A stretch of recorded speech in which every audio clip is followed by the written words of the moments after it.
पाकिस्तान एक ऐसा मुल्क है जो अपने जुग्राफिये, फौजी ताकत और एटमी सलाहियत की वजह से दुनिया के ताकतवर ममालिक में शुमार होता है। पाकिस्तान दुनिया की 7वीं एटमी ताकत है, जिसके पास 170 एटमी वार हेड्स मौजूद हैं। पाकिस्तान दुनिया के उन ताकतवर ममालिक में शामिल है जो 3rd और 4th जनरेशन के लड़ाका तैयारे, आबदोजें, जंगी बहरी जहाज और सैटेलाइट्स भी तैयार करने की सलाहियत रखता है। पाकिस्तान आबादी के लिहाज से दुनिया का 5वां, नौजवान आबादी के लिहाज से भी 5वां और रकबे के लिहाज से 35वां बड़ा मुल्क है।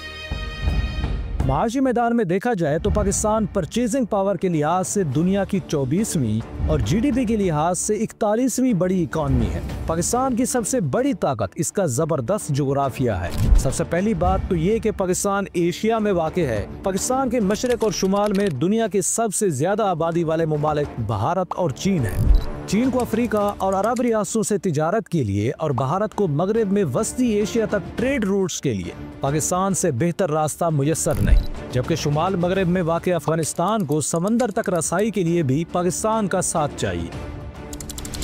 दिफाई एतबार से देखें तो पाकिस्तान के पास दुनिया की 6ठी सबसे बड़ी फौज है, जिसकी तादाद 6,54,000 है। आलमी रैंकिंग में ग्लोबल फायर पावर 2025 के मुताबिक पाकिस्तान की फौज को दुनिया की 12वीं सबसे ताकतवर फौज माना जाता है। हालांकि दिफा पर खर्च करने के एतबार से पाकिस्तान दुनिया में 29वें नंबर पर है। पाक फौज की ताकत का अंदाजा इस बात से लगाएं कि पाकिस्तान वो वाहिद मुल्क है जिसने दहशतगर्दी के अंदरूनी नेटवर्क को 10 साल से भी कम अरसे में खत्म किया, जबकि दीगर ममालिक इसमें नाकाम रहे। पाकिस्तान एयरफोर्स के पास तकरीबन 1400 से ज्यादा तैयारे हैं, जिनमें 387 जंगी तैयारे जैसे JF-17 और F-16 शामिल हैं और 50 रडार वाले निगरान तैयारे भी मौजूद हैं। दूसरी तरफ भारत के पास तैयारे ज्यादा हैं, लेकिन पाकिस्तानी जहाज़ों का मायार और पायलटों की तरबियत बेहतर समझी जाती है। पाकिस्तान आर्मी के पास इस वक्त तकरीबन 3742 से ज्यादा टैंक मौजूद हैं, जिनमें अल खालिद जैसे जदीद और ताकतवर टैंक भी शामिल हैं। पाकिस्तान आर्मी के पास तकरीबन 4500 आर्टिलरी यूनिट्स भी हैं, जिनमें तोपें और रॉकेट सिस्टम शामिल हैं। पाकिस्तान नेवी के पास इस वक्त तकरीबन 114 बहरी जहाज मौजूद हैं, जिनमें 8 आबदोजें और 10 फ्रीगेट्स शामिल हैं। इसके मुकाबले में भारत के पास तकरीबन 290 बहरी जहाज हैं। पाकिस्तान के पास तकरीबन 170 एटमी वार हेड्स मौजूद हैं। दूसरी तरफ भारत के पास तकरीबन 180 न्यूक्लियर वार हेड्स हैं। पाकिस्तान के पास शाहीन और गौरी जैसे जदीद मिसाइल हैं जो 2700 किलोमीटर तक हदफ को निशाना बना सकते हैं। पाकिस्तान अब ड्रोन्स और साइबर जंग जैसे नए मैदानों में तेजी से तरक्की कर रहा है। अगरचे 2025 में पाकिस्तान का फौजी बजट 12 से तकरीबन 60% कम है, लेकिन पाकिस्तानी फौज ज्यादा तजर्बाकार और अमली मैदान में मजबूत समझी जाती है। पाकिस्तान दिफाई सनत में तेजी से बढ़ रहा है, मगर आज भी तकरीबन 70% हथियार बैरूनी मुल्कों से खरीदे जाते हैं। आइए पहले वो हथियार देखें जो पाकिस्तान खुद बनाता है।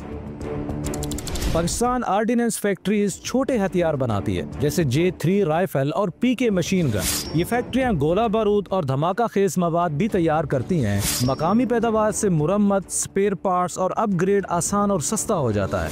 पाकिस्तान ने मुख्तलिफ फासले के लिए कई मिसाइल तैयार किए हैं, जैसे शाहीन सीरीज दरमियाने से तवील फासले तक मार करने के लिए। शाहीन 3 तकरीबन 2700 किलोमीटर तक पहुंच सकता है।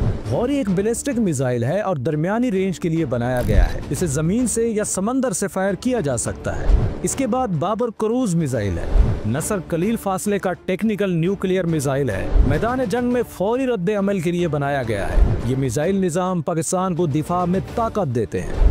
पाकिस्तान के लिए सबसे बड़ा चैलेंज मुआशी दबाव है। सियासी अदम इस्तेहकाम सरमायाकारी और तरक्की को मुतासर करता है। पड़ोसी ममालिक के साथ कशीदगी भी वक्तन फवक्तन नए मसाइल पैदा करती है। इसी के साथ कुछ जदीद हरबी इलेक्ट्रॉनिक्स अज्जा का इन्हिसार भी बरूनी है।